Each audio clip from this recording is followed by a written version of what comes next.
Hoje teremos uma palestra bastante interessante. Vamos iniciar nossos trabalhos. O expositor, Dr. Francisco Hilário Rodrigues Lula, advogado, membro da Comissão de Direito Notarial e Registro Público da OAB. Mais uma palestra da nossa comissão, uma comissão especial, uma comissão nova, uma comissão fundamental para que a OAB ela tenha conhecimento que a efetividade do direito material depende do conhecimento do direito notarial registral. O doutor Francisco Hilário é um conhecedor da matéria notarial registral, porque trabalhou em cartório, né? E hoje é advogado. E nada melhor do que uma pessoa que conhece as entranhas do sistema para tratar do sistema, né? O sistema, o processo de dúvida, que é tão complicado na vida da população. Sem delongas, Dr. Francisco Hilário Rodrigues Lula, o senhor está com a palavra. O tema da palestra de hoje me foi solicitado pela comissão, tendo em vista o grande número de dúvidas solicitadas às varas, aos juízes corregedores permanentes, pelas recusas dos oficiais. E uma coisa interessante que eu observei ao realizar o estudo e praticar, muitas vezes suscitando dúvida pelos oficiais de registro de imóveis, é que 80% das dúvidas são julgadas procedentes, ou seja, que o oficial de registro de imóveis tem razão. Isso é muito bom. Ao contrário do que, como advogado, poderia falar, poxa, o oficial recusou e ele tem razão, mas eu quero que meu título seja registrado. Mas o fato do oficial ter razão traz para o mundo jurídico uma segurança jurídica dos atos praticados por ele. E nós, como advogados, cada vez mais precisamos aprender a trabalhar com o cartório. O cartório ele tem que ser para o advogado um parceiro. Hoje nós temos os inventários extrajudiciais, nós temos uma escritura de transação que eu particularmente utilizo muito nos cartórios de notas, em que resolvo problemas do cliente com escritura de transação. Nós teremos agora, a partir da vigência do Código de Processo Civil, a possibilidade da realização de uso capião extrajudicial, que já existe, mas que será possível agora realizar o uso capião extrajudicial no registro de imóveis, sendo necessário também a realização de uma ata notarial perante o tabelionato de notas. E aí, vem-se, muitas vezes tem uma situação de alguns colegas me perguntando, Hilário, e essa ata notarial, por exemplo? Primeiro que, exceto no novo Código de Processo Civil, a ata notarial ela só vem estabelecida em uma única lei, a Lei dos Notários. E não há nenhuma legislação que especifica como ela é realizada. Então, é de desconhecimento da população, de desconhecimento dos advogados, de desconhecimento, às vezes, até dos juízes, os atos que poderiam ser praticados e a gente tirar do judiciário as questões que nós poderíamos resolver aí facilmente através das parcerias com os cartórios. Os cartórios estão presentes na nossa vida desde o nosso início. Não é? Com o nascimento, eu preciso ter o cartório. Para casar, eu preciso do cartório. Casei, logicamente, com uma mulher bacana, vou adquirir bens. O que eu preciso? Cartórios para registrar o meu imóvel. Morri de tanto trabalhar depois do casamento. Cartório. Inventário. Minha esposa, muito esperta, ela vai fazer o quê? Vai no judiciário? Não, não tem litígio. Provavelmente vou morrer muito velhinho, então já vai ter todos os maiores. Ela vai aonde? Tabelionato de notas. Cartório. Só que muitas situações eu consigo eu faço no cartório, mas eu não sei como se operaliza isso, como isso ocorre dentro do cartório. Eu, quando estava no cartório, tinha uma situação que era o seguinte: chegava às vezes alguns colegas e dizia assim, às vezes nós sabemos que na profissão tem colega, às vezes até, que acha que o outro colega é inimigo, né? Na audiência, trata a gente como inimigo. Fala, doutor, não sou seu inimigo, somos amigos aqui. E chegava às vezes com uma certa truculência e já batia assim e dizia: eu quero falar com o oficial maior. E eu trabalhava em tabelionato de notas. De cara eu percebia que ele não conhecia nada de direito notarial e registral. Porque o oficial maior não existe desde 94. Acabou a figura de oficial maior. Não é? Existe tabelionato de notas, tabelionato de protesto e oficiais de registro. Registro civil, registro das pessoas naturais, registro das pessoas jurídicas e registro de imóveis. Então, é importante o advogado, quando for atuar no direito notarial e registral, que é o final da execução de todo o seu trabalho, né? Eu faço uma separação, eu preciso averbar no registro civil. Eu faço uma adjudicação compulsória, eu preciso registrar no registro de imóveis. Se eu não entrego esse serviço final ao meu cliente, o meu cliente entende que o serviço não foi feito. É muito comum. Experimente fazer um inventário e esse inventário não dá registro. O cliente vai dizer: doutor, você não observou? Não é isso que acontece? E muitas vezes, se nós não conhecermos essa operalização, não analisarmos essa documentação no procedimento, não entender como funciona, nós vamos ter um problema com o cliente. Então, tendo em vista o grande número de dúvidas suscitadas, eu realizei uma pesquisa para ver o que estava acontecendo. E observei que muitas vezes as dúvidas, elas deixavam de ser julgadas, ou julgavam-se procedente, talvez até por um desconhecimento da matéria. Então, como o tema aqui é o advogado no procedimento de dúvida, eu gostaria de a gente bater um papo com relação a isso, para como podemos melhorar esse entrosamento entre advogado, cartório e corregedores da justiça, que são os juízes que julgam as dúvidas, os procedimentos de dúvidas.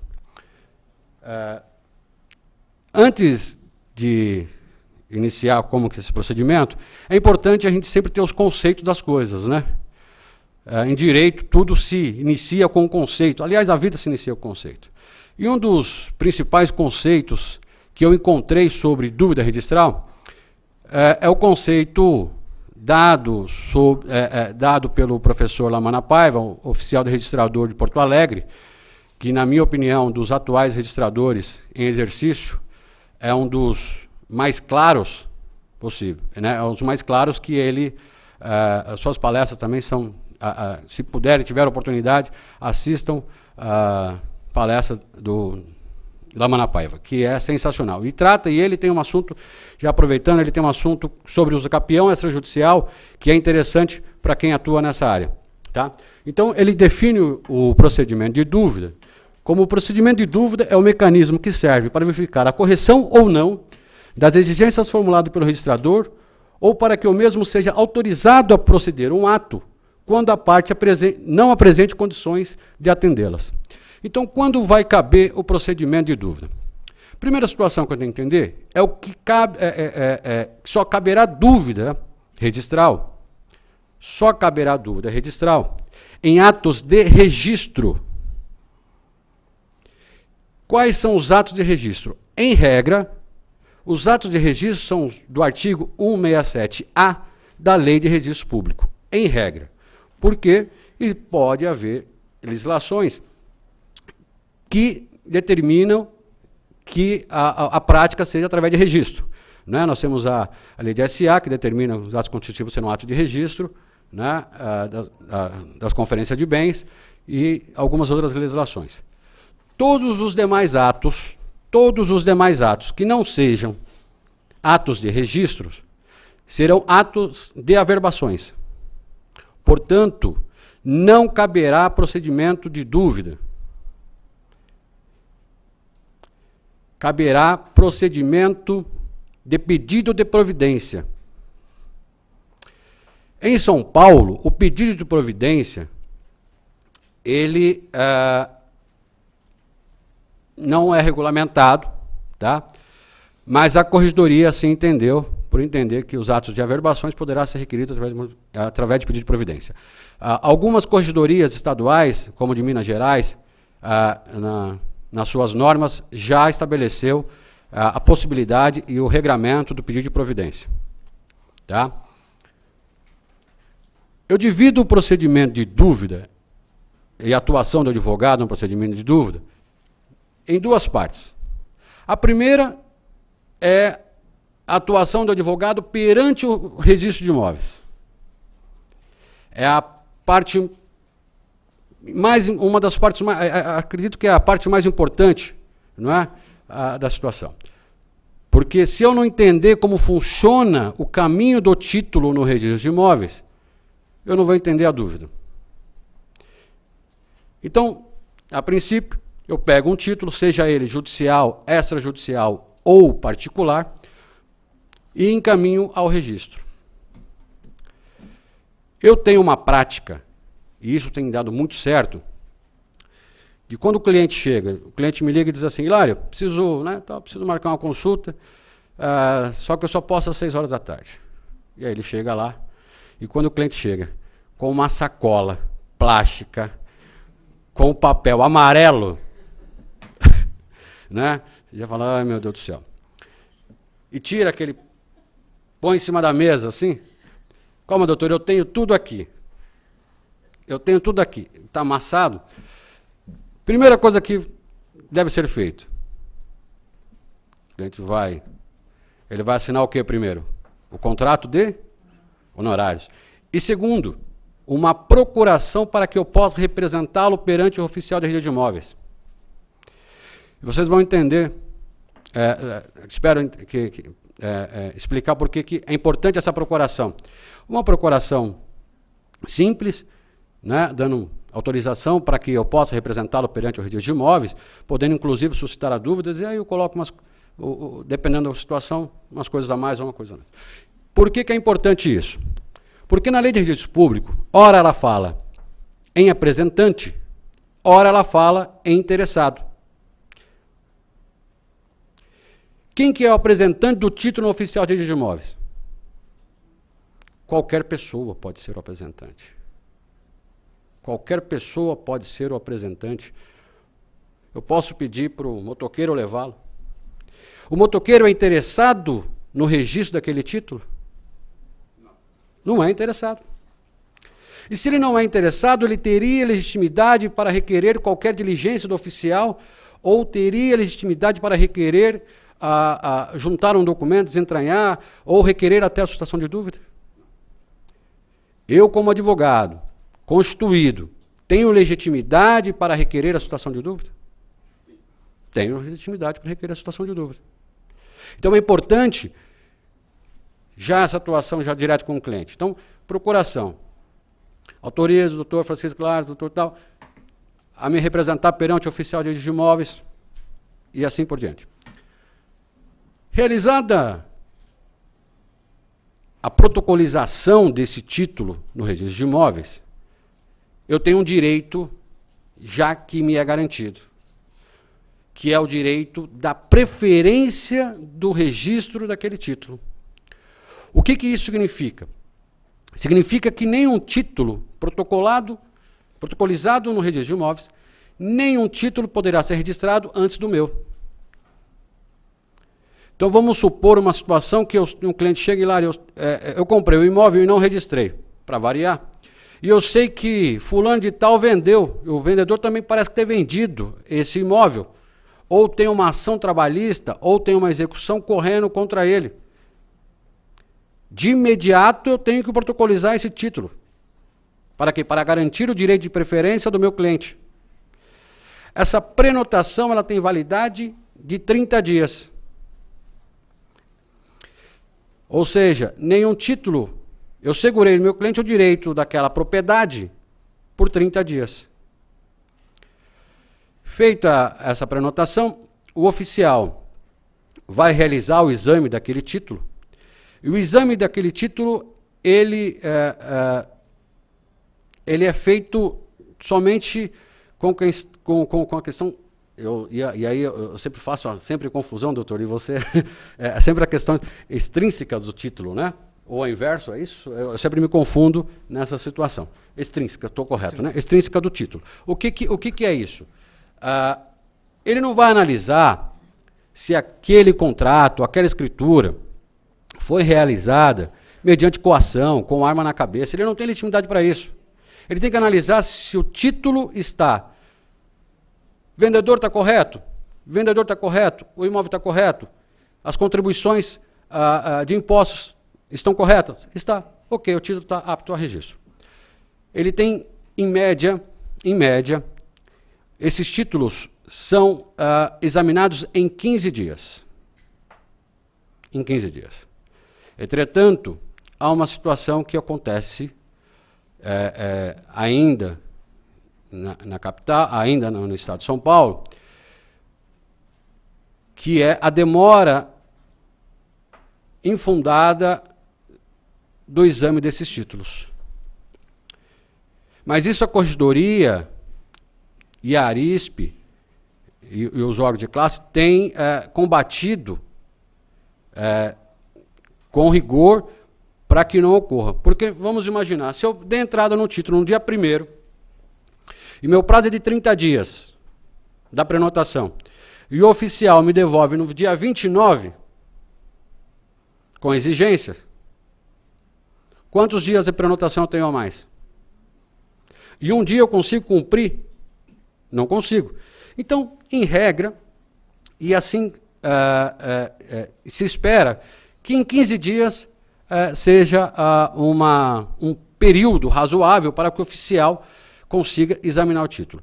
E esse exame ele é importante. Esse exame o oficial tem que fazer com extrema cautela, e ele tem que apontar todos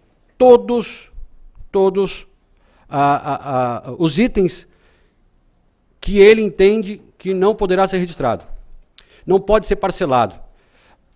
Eu vejo muitas pessoas, eu fui no registrador, ele me pediu certidão de casamento. Juntei. Depois da certidão de casamento, ele me pediu IPTU. Juntei. Alguém já teve essa experiência? Isso não pode. Tem que dizer, amigo, você vai apresentar IPTU, certidão de casamento, valor venal e traga o CPF. De uma única vez. É importante que seja de uma única vez. Importante não, é dever dele. É dever dele. Apresentada essa nova devolução, que se espera que ocorra em 15 dias, né, nós temos duas opções. A primeira é cumprir aquela exigência que o oficial colocou à nossa disposição. E tem desculpa, eu falei duas, mas são 3 opções. A primeira é cumprir. A segunda é discordar daquela decisão. E muitas vezes a análise do registrador ela é doutrinária, e como direito, graças a Deus, há situações de interpretação, né? Eu entendi um jeito, o autor entende um jeito, o réu entende outro e vice-versa. Eu posso discordar da exigência, ou também existe a possibilidade de eu não conseguir nunca cumprir aquela exigência. Então a dúvida registral, ela veio justamente para dar forma jurídica a essas duas situações, quando eu não me conformo e quando eu não consigo. Eu tenho uma escritura no escritório que foi feita em 1946. O cliente chegou com essa escritura não registrada. Nessa escritura, não tem CPF. E hoje a exigência é a apresentação de CPF. Uma das exigências da qualificação subjetiva é CPF. Pra você ter ideia, quem vendeu essa escritura foi um dos fundadores do Corinthians. Corinthians tem 110 anos. Ou seja, como eu vou conseguir um CPF dessa pessoa?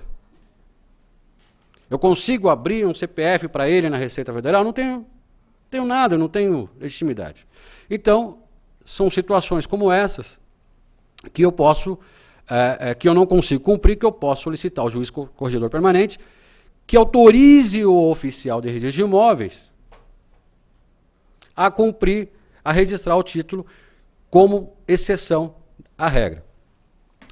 E outra situação, né, que eu discordando da fundamentação do oficial. Né? Então é importante essa nota de devolução. Essa nota de devolução, que eu digo, ela tem que ser clara, muito clara. Eu peguei uma nota de devolução que pediu certidão declaratória de Estado Civil. Alguém já ouviu falar de certidão declaratória de Estado Civil? Sabe o que era? Certidão de nascimento ou de casamento. Não era mais fácil o oficial apresentar a certidão de casamento ou de nascimento? E para descobrir o que era a certidão declaratória de Estado Civil, eu falei, será que tem algum órgão que tenha uma certidão dessa? Mas isso, graças a Deus, é exceção. Os registradores, até pelo fato de serem concursados hoje, eles têm um conhecimento jurídico e essas aberrações que aconteciam, graças a Deus, não estão mais acontecendo. São raras exceções que está tendo nesse sentido. Embora alguns não concordem comigo, né?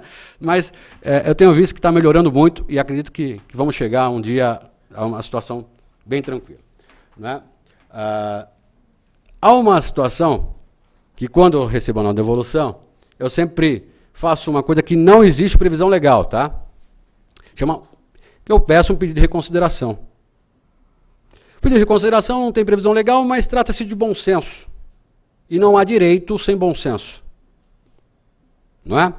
Então, se eu discordo da situação do oficial, da recusa dele, e tenho meus fundamentos, nada me impede de requerer ao oficial que ele reconsidere aquela decisão. Faço um pedido de reconsideração, porque eu tenho procuração, posso peticionar nessa situação, nesse protocolo, e peço um pedido de reconsideração dando os meus fundamentos, não é? Às vezes até uma legislação que seria, que às vezes ninguém, é impossível conhecer todas as legislações, não é? E posso pedir para ele uma reconsideração. Ele é obrigado a aceitar? Não é obrigado a aceitar, mas não custa tentar. Se perdeu por 10, perdeu por 1, perde por 10. Então, esse pedido de reconsideração é uma prática que eu utilizo e, às vezes, dá certo. Tá? Feito a pedido de reconsideração, nunca solicito uma dúvida antes de pedir a reconsideração do oficial, não é?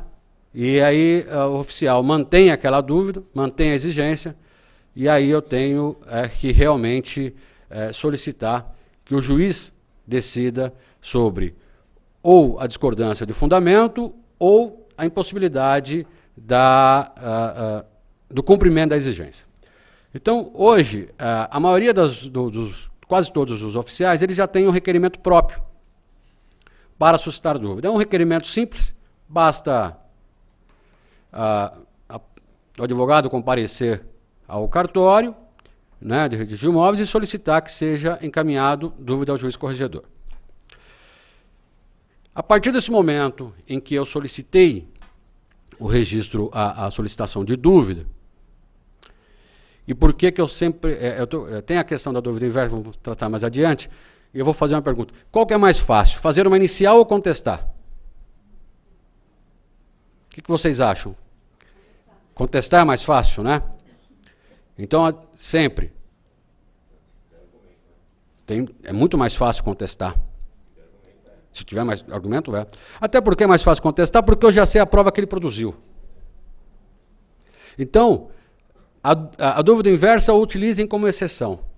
Sempre, sempre solicite que o oficial solicite a dúvida. Porque nós só vamos fazer a impugnação. Então, é importante isso para o advogado. Então, feita o requerimento, automaticamente a minha prenotação, que era de 30 dias, ela vai ser prorrogada até final decisão. Então, se eu tinha uma prenotação, que eu tinha o direito de preferência, com pedido de dúvida, com o direito de preferência por 30 dias, requerida a dúvida, esse prazo da preferência, ele será prorrogado até final decisão. E final decisão é sentença com trânsito em julgado.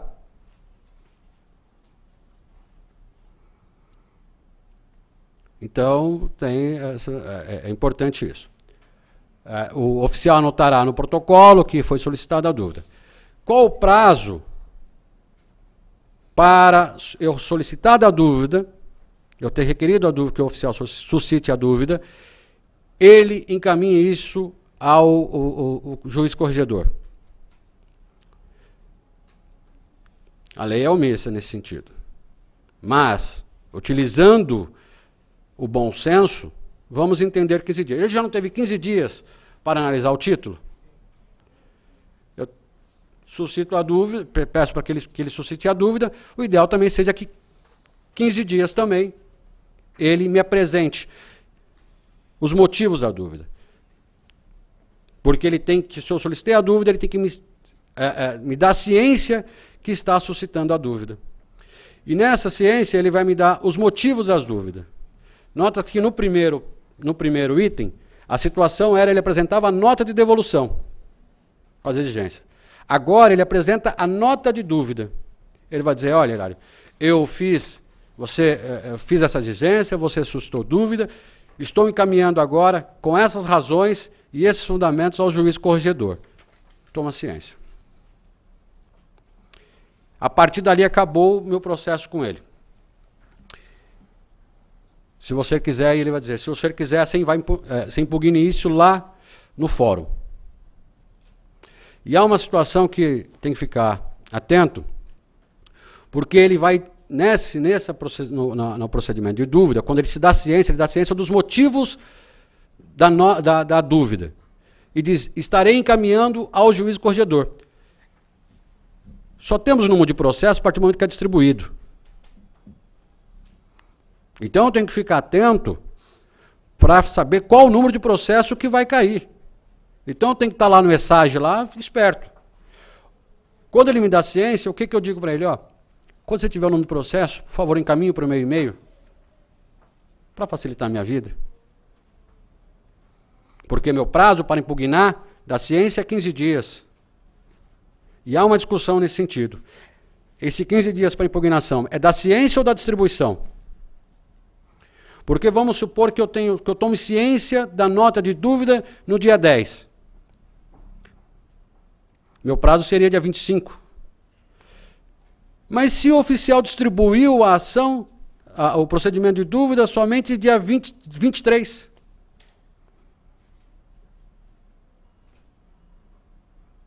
Então, é uma discussão ainda que ninguém sabe como resolver, mas então, como direito, a gente sempre tem que fazer as cautelas para que amanhã eu possa alegar aqueles vícios de citações, intimações, aquelas situações que nós conhecemos no Código de Processo.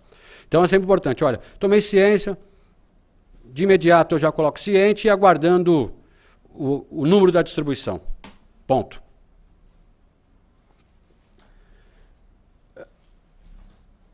Nós temos as questões comarcas, que são ainda realizadas por processo físico, e temos aqui a maioria já algumas comarcas que são por processo eletrônico. Então, vai depender da comarca que estiver atuando e depender da questão se vai ser físico ou eletrônico. Uma situação interessante, principalmente no interior, várias comarcas que o juiz corregedor permanente ele está situado numa outra comarca. Por exemplo, acho que São Simão, o juiz corregedor permanente era o de Campinas. Então tem que ficar atento. Se o juiz corregedor é de Campinas, ora, eu estou lá em São Simão, eu preciso saber a distribuição Lá em Campinas, porque é o juiz corregedor permanente daquela comarca que vai julgar a competência, que tem competência para julgar. Então eu preciso ficar atento com relação a isso. Quando eu for atuar no interior, eu preciso ficar... Quem que é o juiz corregedor permanente? Eu tenho que descobrir quem que é, para que eu não fique parado esperando o processo na comarca de São Simão e o processo está correndo em Campinas. Quando eu vou ver, o prazo já passou, sem impugnação. No procedimento de dúvida, é obrigado a fazer impugnação?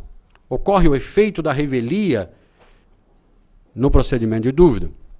Não, não ocorre o efeito da revelia, até porque o procedimento de dúvida não é um processo que tem lide, ele é um procedimento administrativo.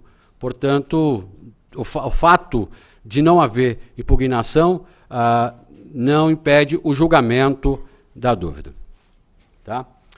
Na impugnação, é importante que se impugne todas as dúvidas, todos os motivos da recusa do oficial. Vamos supor que o oficial tenha solicitado 3 itens. Apresentar ITBI, cópia do ITBI, a guia autenticar, a guia do ITBI, a certidão de débitos condominiais e CPF ou certidão de casamento. E aí, na impugnação, você diz, olha, eu concordo com a apresentação do ITBI, concordo com a apresentação da dívida dos débitos condominiais, mas não concordo com a certidão de casamento. Dançou. Essa dúvida vai dançar. É todas. Porque o que o juiz julga é a dúvida, é a recusa do oficial. Então, ou impugno tudo, ou impugno nada. É tudo ou nada no procedimento de dúvida registral. Eu não posso, se eu concordar com um item do oficial, dizer, olha, realmente o oficial tem razão que eu devo fazer. Faça primeiro, antes de requerer o procedimento de dúvida. Porque o que o juiz vai julgar é dizer assim, o título está apto a registro. E se eu concordei com o oficial, com um item, vai dizer, ó, o título está apto a registro, mas está faltando tal. Não está apto a registro. Né? Então eu tenho que impugnar todas. É o que eu chamo de limpar o título antes. Se eu entendo que o oficial tem razão em alguma das dúvidas apresentadas, em algum dos motivos da recusa apresentada, eu tenho por obrigação, dever, solicitar que ele faça aquelas observações e cumpra aquelas exigências, antes de entrar com o procedimento de dúvida.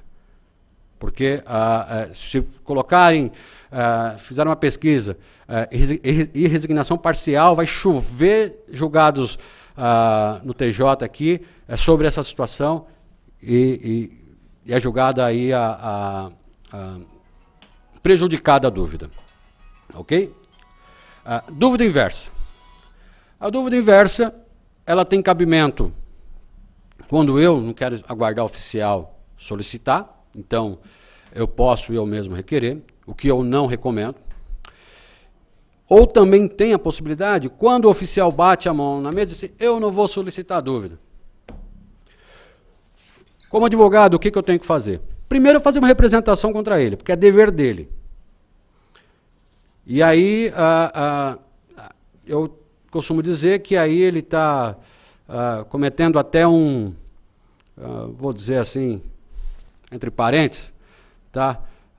Poderia até dizer um crime, porque se ele é obrigado, e ele é um ente público, e é obrigado a cumprir uma função que não está realizado, eu colocaria entre parênteses que aí ele estaria cometendo até um crime nessa situação. E faço uma representação com ele ao corregedor, porque é dever dele no procedimento de dúvida. Agora, cuidado, é dever dele encaminhar, quando solicitado, a dúvida, é dever dele. Já, quando se tratar de ato de averbação, que é pedido de providência, não é obrigatório.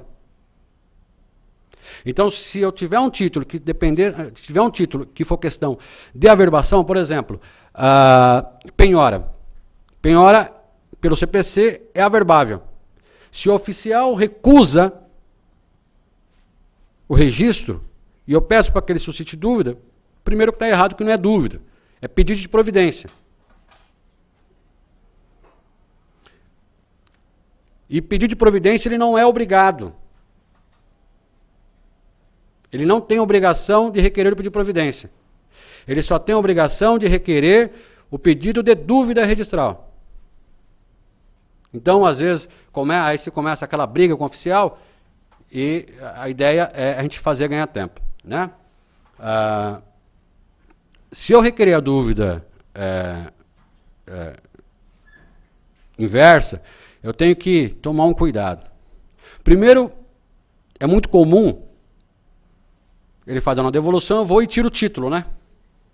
Tiro o título do cartório, até para mim examinar e verificar.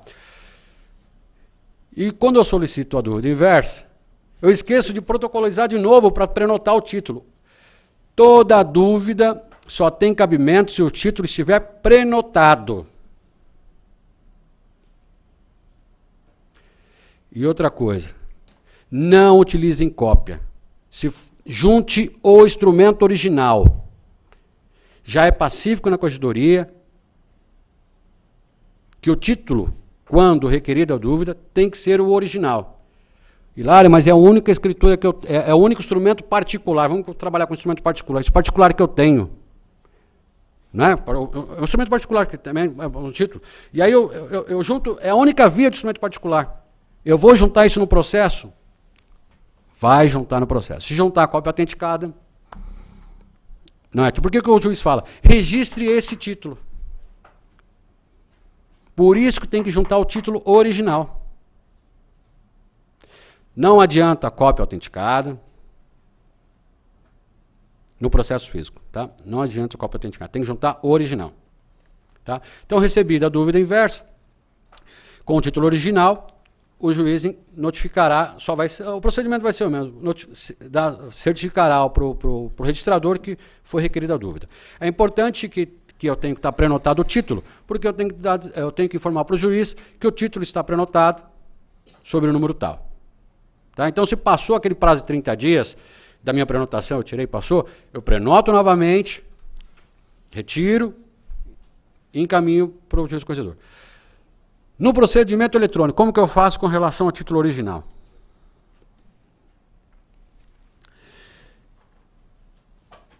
Eu tenho a prenotação, faço no processo eletrônico, e aí, recebida a dúvida, eu tenho 5 dias para encaminhar esse título ao juiz, ao registro de imóveis, sob pena de arquivamento. Sob pena de arquivamento significa sob pena de a dúvida ser julgada prejudicada. Então, eu não posso esquecer. Digitalizei, entrei com a dúvida, corro para o oficial. Como vai o senhor? Tudo bem? Bom dia. Está aqui a dúvida e o registro, por favor, fique com o título. E o título vai ficar lá no registrador. Então é importante. Tem muito caso acontecendo que entra com a dúvida e não leva para o oficial. O que falta para o juiz? Falta o elemento, falta o título. E outra situação, tanto para registradores como para advogados, e eu vou colocar advogado, que embora a dúvida não precise de advogado, eu acho que sempre tem que a pessoa que tem que contratar um advogado para fazer. Junte a matrícula do imóvel. Existem inúmeras dúvidas que se quer juntar da dúvida, a matrícula do imóvel.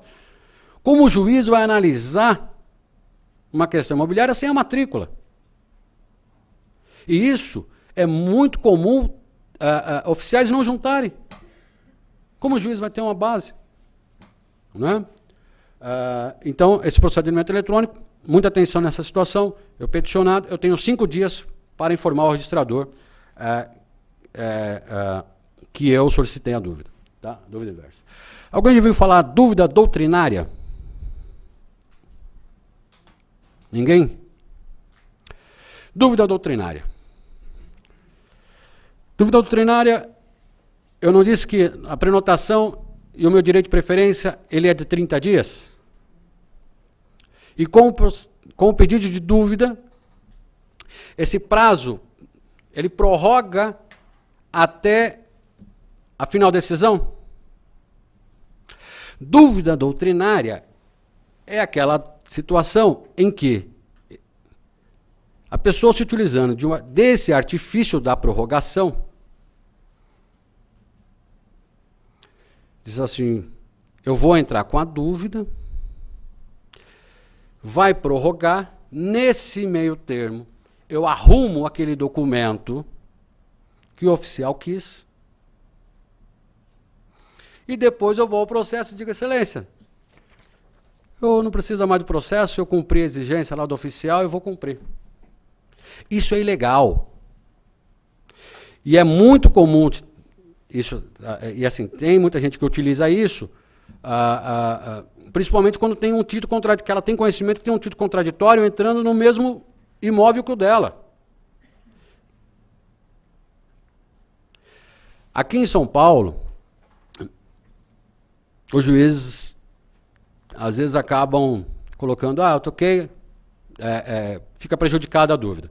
Mas em Minas, a Corregedoria de Minas julga procedente a dúvida do registrador, quando ela percebe esse meio, esse artifício. Porque isso é uma forma de eu prorrogar a minha prenotação indevidamente. Quanto tempo demora uma dúvida para ser registrada? Mais de um ano? São Paulo está uma maravilha. No máximo em 6 meses estão com a dúvida registrada, julgada. Em máximo em 6 meses a dúvida está sendo julgada. Isso eu digo até o final da decisão. Depois, em 6 meses está sendo julgada. Eu, quando trabalhava no cartório, o cliente fosse estar dúvida, e eu tinha uma visão que era que falavam, 3 anos para ser julgada uma dúvida. E na prática eu vi que isso não ocorre. Na prática a dúvida é julgada em 6 meses. É muito rápido o procedimento. E precisa ser rápido, até pelo efeito da prenotação, porque com o procedimento de dúvida, cria-se o quê? Um bloqueio naquele imóvel. Aquele imóvel fica bloqueado. Então, tendo em vista a necessidade de que eu não posso deixar aquele imóvel bloqueado, as dúvidas estão sendo julgadas no prazo aí de mais ou menos 6 meses até o final. Tá? Analisando os motivos das dúvidas perante o Conselho Superior, Conselho da Magistratura, eu comecei a observar quais eram os motivos. E o primeiro dos motivos das dúvidas era o princípio da continuidade. A maioria, cerca de 56% das dúvidas se referia assim, ao princípio da continuidade. Ou seja, aquela pessoa que estava no título não era o titular do domínio do título que estava da matrícula ou da transcrição que estava contando o registro de imóveis. Então, é pacífico que eu só posso transmitir o que é meu. E como que questões imobiliárias, direitos reais sobre imóveis, é transmitido nesse país? Pela transcrição no registro de imóveis. É o velho ditado, quem não é dono, não registra. Então eu tenho que tem que se ater a essa questão do princípio da continuidade. Outra questão é da qualificação objetiva. A qualificação objetiva é a qualificação do imóvel. Temos um problema quando se deparamos com transcrição. Né? Inicia-se o imóvel na pedra de fogo que vai até o pé de Jatobá. Dali deflete, não é? Azimuth e fica. Encerrando a área de X, até a cerca do João. Cerca do João já foi. Então, tem um problema quando se trata de transcrição. Quando tratar de transcrição, muito cuidado. Quando for matrícula, uma dica que eu dou até em contratos, o imóvel situado na rua tal, descrito e realizado na matrícula tal, de tal cartório. Transfere esse problema da qualificação objetiva para o registrador. Eu coloquei a matrícula, coloquei o endereço, qualificação do imóvel, é isso. Não precisa escrever tudo. Agora, quando for transcrição, é obrigatório a descrição do imóvel. O problema é que, por exemplo, vou pegar aqui umas regiões de São Paulo com alguns problemas, né? São Miguel, Santo Amaro, né? E situações que eram de um cartório, depois foi transmitido para outro, depois foi transmitido para outro, e você não consegue encontrar ali dentro da transcrição o teu imóvel. A quadra fiscal, na prefeitura, o cadastro é totalmente diferente. Então, tem que se tomar um cuidado, principalmente quando se for propor uma ação de adjudicação compulsória, nesse sentido, com relação a essa qualificação, tá? Essa qualificação objetiva. Qualificação subjetiva. Transcrição também muito comum. José da Silva, casado. Essa era a qualificação que tinha. Naquela época, o tabelião, ele conhecia o Zé da padaria. Era muito comum, então as pessoas se conheciam. Então a qualificação era de uma forma... acho que as pessoas se confiavam umas nas outras, né? Mas, então quando a gente pega a qualificação, é importante, eu preciso sempre ter Estado Civil, começar, nacionalidade, CPF, RG e Estado Civil. O Estado Civil é muito importante. Eu preciso verificar se a pessoa casou com pacto ou não casou com pacto. Toda vez eu faço uma pergunta, eu digo assim, casou antes de 77 ou depois de 77? Se casou antes de 77, via de regra, regime da comunhão de bens. Pós 77, regime da comunhão parcial de bens. Se casou, se não é regime da comunhão parcial de bens após 77, eu já levanto minha anteninha e digo, tem pacto. Tem que ter pacto antinupcial. E pacto antinupcial ele tem que ser com escritura pública e registrado no primeiro domicílio do casal. E muitas vezes, e isso até peço aos tabeliões, aos escreventes de notas, que quando lavarem um pacto antinupcial para alguém, informe que ele tem que registrar esse pacto no cartório de registro de imóveis. Mas a pessoa, mas eu não tenho imóvel. Não interessa, tem que registrar. E isso é função dos escreventes, função dos tabeliões, orientar a população que deve ser registrado o pacto antinupcial no primeiro cartório de registro, no cartório de registro de imóveis do domicílio, do primeiro domicílio do casal. Tá? Então, essa questão é importante. Então, essa questão subjetiva, a gente enfrenta muito com qualificação. Nome errado, então precisa ter uma atenção com relação a isso. No procedimento de dúvida, a questão contenciosa. Então vamos colocar que eu sustenho a dúvida, e é muito comum apresentar procedimento de dúvida em que você requer a oitiva de testemunha para comprovar que aquele instrumento foi realmente assinado. Isso não tem cabimento em procedimento de dúvida. Não admite, ou questão, não admite questões contenciosas. Então, se eu tiver que fazer prova que houve pagamento daquele valor do título, qualquer tipo de prova que haja necessidade de intervenção ou de uma questão contenciosa, nem entra. Vai buscar o contencioso, vai buscar as vias ordinárias de imediato. Tá? Então, a pessoa pensa, poxa, mas aqui o oficial está dizendo que não tem o preço, mas então eu vou pedir, na dúvida, para que o juiz intime fulano de tal como testemunha que viu pagar. Esquece, na dúvida não tem cabimento isso. Tá? É porque é um procedimento administrativo. Títulos judiciais. O que tem de dúvida requerida com base em títulos judiciais? Títulos judiciais. Inventários, adjudicação compulsória e outros tantos. E aí uma das alegações é, olha, se o juiz homologou, se o juiz deu a sentença, por que aquele oficial não quer registrar? A gente não se pergunta isso? Pô, o juiz analisou, um juiz analisou. O título judicial também passa pelo crivo da análise do registrador. A pessoa entra com uma adjudicação compulsória, ganha a adjudicação compulsória, e depois não consegue registrar. Então imagine o advogado para o cliente dele, olha, consegui lá a adjudicação do bem, do imóvel, vou mandar para o registro. E não registra. O cliente de imediato começa a achar que a gente não fez um... Mas, doutor, você não olhou? É isso que o cliente às vezes entende. Não é? Então, os títulos judiciais passam também pelo crivo do judiciário. Os títulos públicos também, mesma situação.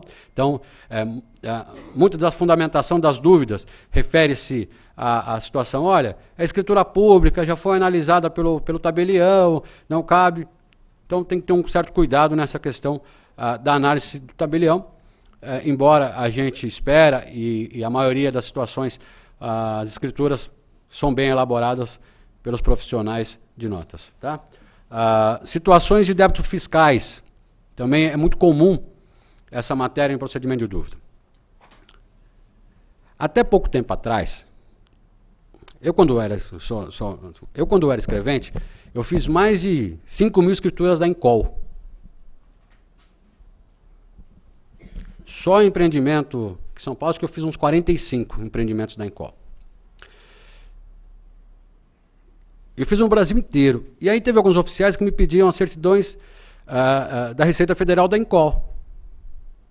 Porque era pessoa jurídica, precisava apresentar a CND, INSS e Receita Federal da Encol. Empresa falida, a primeira coisa que ela deixa de pagar, o que é? Imposto.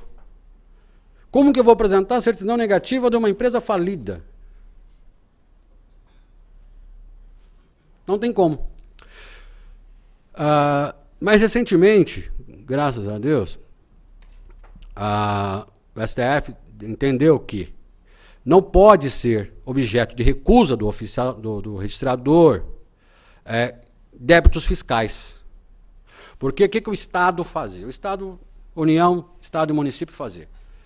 Coloca, não apresenta a certidão, não deixa o cliente, né, não deixa a pessoa apresentar a certidão, e aí quando ele precisa registrar, aí que ele ia lá fazer um PPI, etc. Então isso é uma forma de cobrança que o Estado utilizava. Então entendeu o seguinte, olha, o Estado a empresa está devendo para o Estado, manda o procurador entrar com a ação.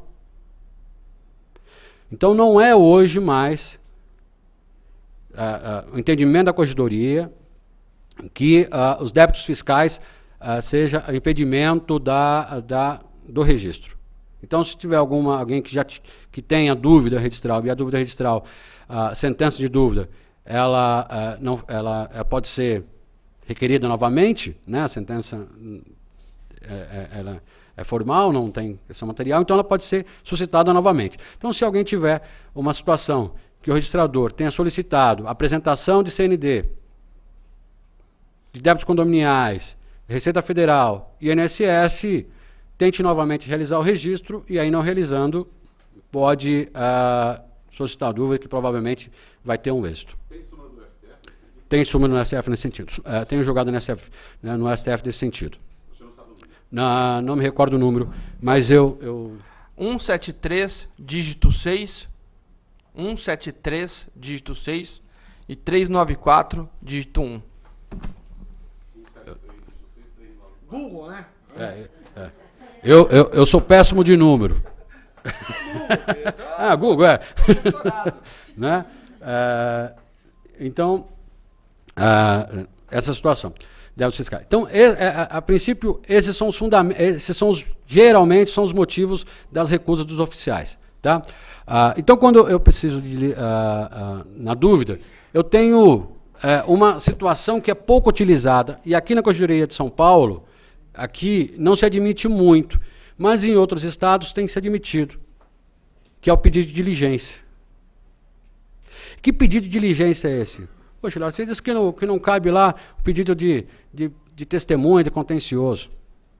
Mas eu tenho situações que eu posso requerer ao juiz, corregedor, que ele faça algumas diligências. Por exemplo, CPF. Eu posso requerer ao juiz como diligência, porque eu não tenho como conseguir o CPF daquela pessoa, que ele encaminhe o ofício à Receita Federal, para verificar a existência de um CPF ou abertura de um CPF por ordem dele. Isso é uma diligência. A maioria dos juízes não gostam de realizar diligências, mas é possível a realização de diligência quando eu não consigo cumpri-la. Uma certidão de casamento de Itapipoca, não sei de onde. E que talvez os dados não batam. Eu posso solicitar ao juiz que requeira o ofício ao juiz daquela comarca que determine alguma diligência no sentido para a localização de documento. Então, é um meio que é utilizado, às vezes, para você conseguir. Porque que eu vou entrar com... Que ação que eu entraria no procedimento ordinário para requerer a abertura de um CPF? Até hoje eu não consegui descobrir que ação que eu entraria. Não é? Uma ação específica para a abertura de CPF? Então acredito que é de bom tom essas diligências, quando acontecer essas situações que pode o juiz requerer um ofício para o cumprimento, é de bom tom solicitar. Tá? Então, só para a gente entender o procedimento de dúvida, voltando um pouco, eu acho que me atrapalhei um pouco. Então, requerida a dúvida, 15 dias, vai para o registrador, ou impugna a dúvida. Essa impugnação, eu faço todos os meus motivos e posso requerer diligências. Depois de impugnação, é ouvido o Ministério Público. A lei diz o seguinte, que não havendo impugnação, o Ministério Público não fala. Aqui em São Paulo fala em todas as ações, em todas as dúvidas, porque ele fala como fiscal da lei. Então o Ministério Público apresenta seu parecer e depois do parecer vem a sentença. E a sentença da dúvida causa espanto. Espanto. Eu acredito que os registradores devem ficar doidos, se eles podem ou não registrar a dúvida.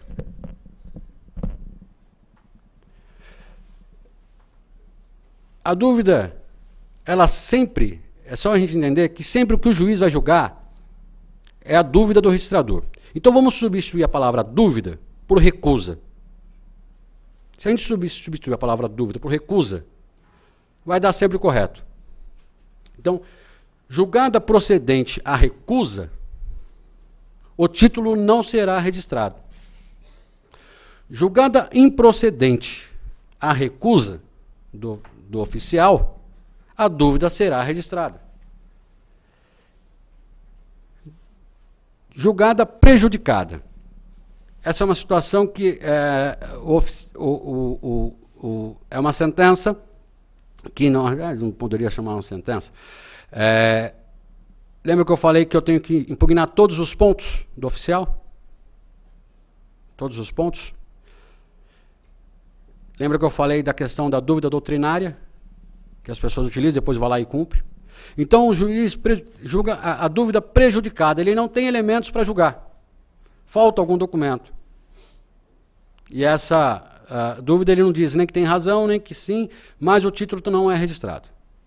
É o processo de dúvida, é julgado prejudicado. Tá? Então, só para recapitular, se a gente tirar a palavra dúvida e colocar recusa, fica correto entender a sentença. Mesmo que eu julgue, vamos colocar na dúvida inversa. A dúvida inversa. Eu entrei com a dúvida inversa. E eu ganhei, o juiz entendeu que deve sim realizar o registro. Como terá que ser o dispositivo? Julgo improcedente a dúvida inversa. A dúvida inversa, determinando que o registrador registre. É engraçado, né? Você perde, julga improcedente, mas você ganhou, quando é inverso. É o contrário. Tá? Então, só para entender como isso é confuso, e isso acaba desautorizando, acredito, até um pouco o juiz que dá a dúvida com relação aos registradores, porque o registrador fica numa situação, e aí? Ele julgou improcedente, né? E coisa. Quer ver exemplo? Pedi para o próximo. Exemplo? Olha lá, o processo 0004265-84-2012. Tá? Posto isso, considerando tudo mais que dos autos constam, julgo procedente o pedido contido nessa suscitação de dúvida inversa. e determinam que o senhor oficial proceda ao registro da escritura encartada às folhas 12 e 13, observando a prenotação protocolada sob número 63593. Se ele julgou a dúvida, e a dúvida é a recusa, o que o juiz julga é a recusa, se ele julgou a dúvida procedente, o título não era para ser registrado. Porque o registrador tinha razão.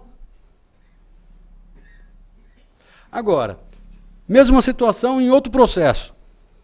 Diante do exposto, de tudo mais que os autos constam, julgo improcedente a presente dúvida inversa, formulada por X e X, ficando mantida a decisão do cartório de registro de imóveis da comarca de Ibitinga.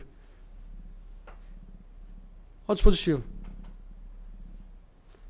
E a terceira, que eu entendo que é correta, do exposto, julgo improcedente a dúvida inversa, suscitada por X, X, em face do oficial de registro de imóveis da capital, a fim de que se proceda o registro do formal de partilha.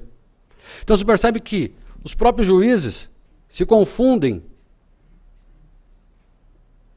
na questão da nomenclatura, do nome correto do procedimento da dúvida. Porque nos bancos acadêmicos não ensinam. Então, 3 processos, e se for pesquisar mais, encontra isso tudo processo recente. Então, dada a sentença, é importante essa situação de entender a dúvida, a sentença. Se o juiz não entende, a gente tem que tomar cuidado. Então, numa situação dessa, a gente, dada a sentença, entraríamos aí na questão das partes dos recursos. Né? Dada a sentença, cabe embargos de declaração no procedimento de dúvida? Lembrando que é processo administrativo. Caberia embargo de declaração no procedimento de dúvida? Por analogia, sim, e é pacífico no entendimento da corregedoria que cabe embargo de declaração, ali, 2 casos típicos que poderia ter requerido embargo de declaração. Quem poderia entrar com embargo de declaração? Aí eu entendo que o oficial também poderia entrar com embargo de declaração e dizer, excelência, decide para mim direito. Eu vou ou eu fico? Né? Seria essa situação. Agravo de instrumento. Agravo de instrumento, procedimento de dúvida. Não, vamos colocar em qualquer fase.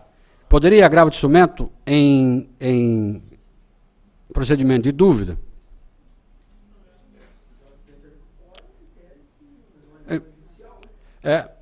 Então, não é medida judicial. Exceção, não cabe agravo de instrumento, com a exceção de que, né, quando o juiz recusa a diligência, você pediu diligência, ele vai dizer, nego a diligência. Nesse entendimento, pode haver a possibilidade do agravo de instrumento, porque é uma decisão interlocutória.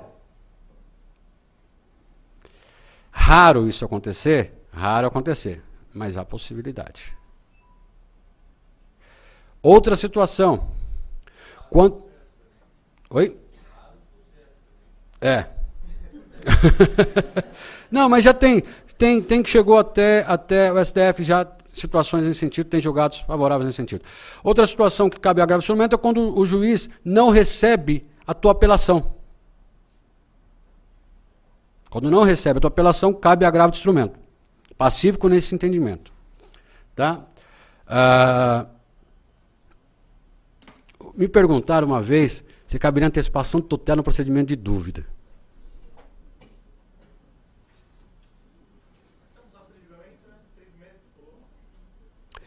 Mas e se tem recursos e tal, e vai. Não cabe antecipação de tutela, nem perca tempo. Porque já toma logo o deferimento ali, coisa. Por que não cabe? Porque você imagine só.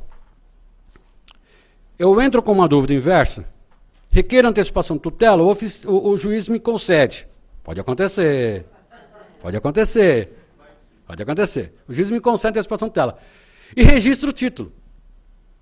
E no final, O título é julgado, a dúvida é julgada procedente, ou seja, que o título não deveria ser registrado. Se o título está registrado no meu nome, eu vendo. Pode ser cancelado, mas vendi. Olha o prejuízo que isso causa ao mundo jurídico. Pode vir uma penhora, está no meu nome. Então, é por esse motivo, mais que se entende que não cabe antecipação tutela no procedimento de dúvida. Porque tornaria a questão do registro uma situação incerta. E essa não é a finalidade dos registros imobiliários. A finalidade dos registros imobiliários é a certeza dos atos jurídicos e a segurança jurídica. Então, traria uma segurança jurídica nesse sentido. Quem cabe, o oficial do registro de imóveis, então da apelação, o oficial de registro de imóveis poderia apelar da decisão que determinou o registro de imóvel, que determinou o registro do título? Não, não cabe apelação pelo oficial. Primeiro porque o oficial não é parte no processo. Olha lá, como não é parte? Não, ele é na parte. Ele não tem... aliás, o interesse dele é que registre o título. Ele não registra porque ele entende que está faltando alguma formalidade, né? E por isso que não registra. Porque como que o oficial ganha? Com registro. Ele só ganha se tiver o registro. Então, ele não pode requerer, não pode apelar. Se a dúvida for julgada improcedente, ele registra e pronto. Aí você volta lá com o título. Registra para mim. Né? O Ministério Público pode apelar. O Ministério Público pode apelar. E o terceiro, eu coloquei interessado ali, mas é o terceiro prejudicado. E aí, Hilário, quem que é o terceiro prejudicado? Tem várias possibilidades que alguém possa ser prejudicado. Por exemplo, eu sou credor de uma pessoa que ele está tentando registrar o título e ele não registra. Eu sou credor dele, eu quero que aquele registre para mim poder ir lá e melhorar. Então, eu posso, nesse sentido, demonstrando que eu sou um terceiro prejudicado. Se o registro dele não ocorrer, eu me prejudico. O terceiro prejudicado, assim como no processo civil, o terceiro, ele recebe a dúvida nas mesmas condições que o processo se encontra. Então, assim como no processo, quando o terceiro entra no processo, ele recebe dali para frente. Então, não tem como ele questionar situações que já passaram no procedimento de dúvida. Tá? Então, para finalizar, assim, para a gente concluir, a dúvida registral, direito notarial registral quase que não tem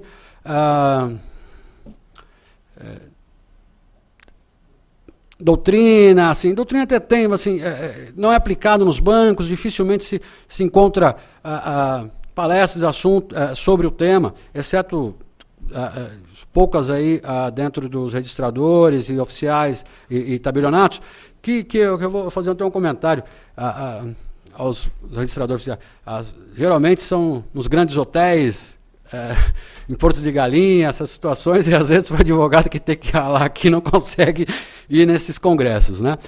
Então, são alguns sites que tem toda a doutrina e jurisprudência. Esse portal do extrajudicial, quem atua na área, quem quer saber, é muito importante. É um site que tem que colocar nos favoritos do computador. Tem que colocar nos favoritos. Lá tem, se eu quiser saber selo de autenticidade, se aquele selo é falso ou não, eu tenho. Se eu quiser saber procuração falsa, se uma procuração falsa que está acontecendo, lá tem. E lá tem um enunciado do Conselho Superior de Magistratura, que são das dúvidas, só de dúvida registral.